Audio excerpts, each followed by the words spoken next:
Hello, everyone. Today is just that day that my creative juices are dry.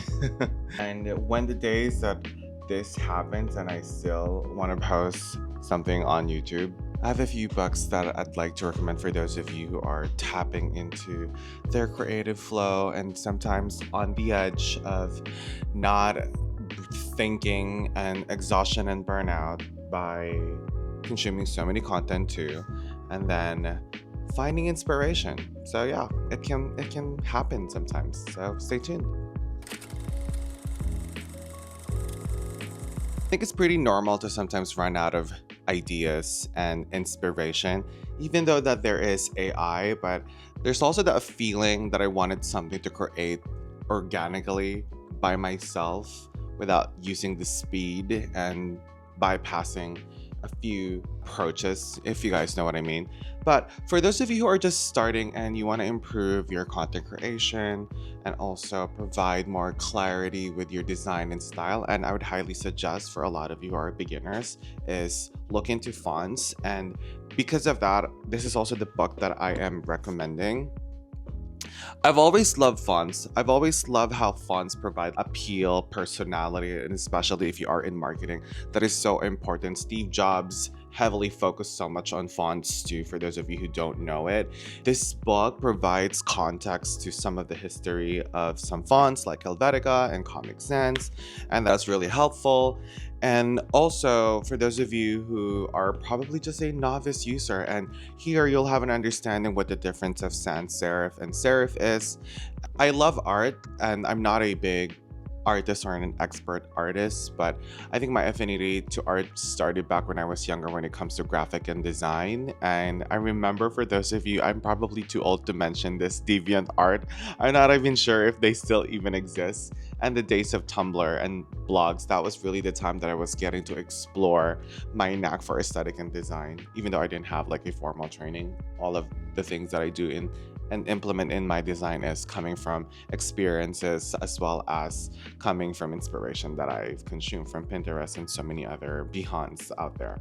So I do love this book. It really provides a lot of context too for a lot of beginners out there to explore how fonts can really elevate your design and your vlog, just like this example.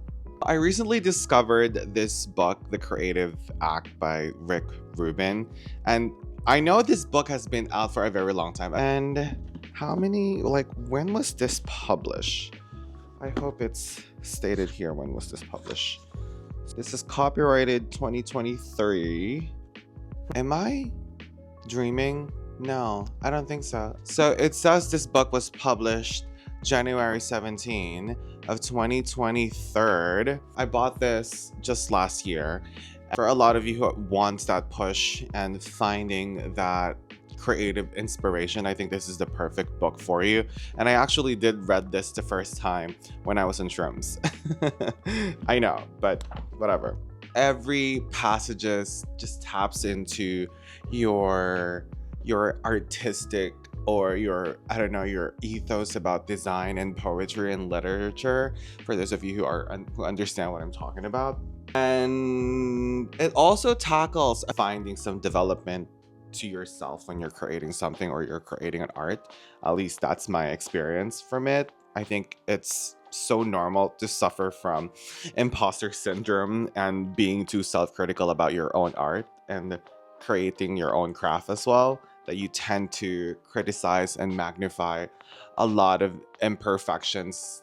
And I think that's a trauma response out of perfectionism.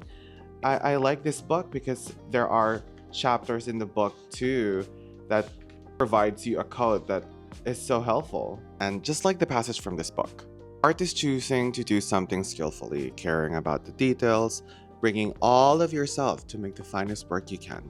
It is beyond ego, vanity, self-glorification, and need for approval. Isn't it that touching? There are a lot of artists out there or content creators who is having a hard time looking for that inspiration.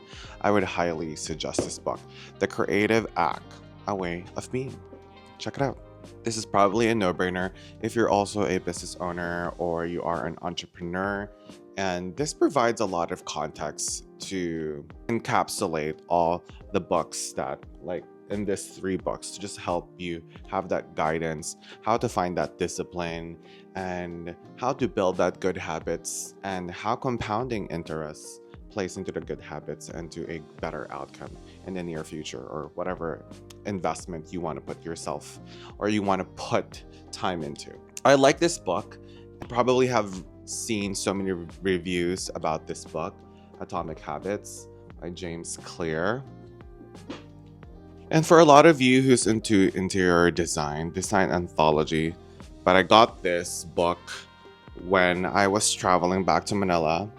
I was at the airport and I saw this book, and it gives me a different vantage point and context, different contemporary interior design.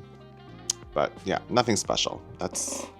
There are still a few things that I don't have a physical copy with me that I have read in the past before. 7 Habits of Highly Effective People. That really also helped me when I was dealing in my early stages in my career in business and in all the careers that I've had in my past life.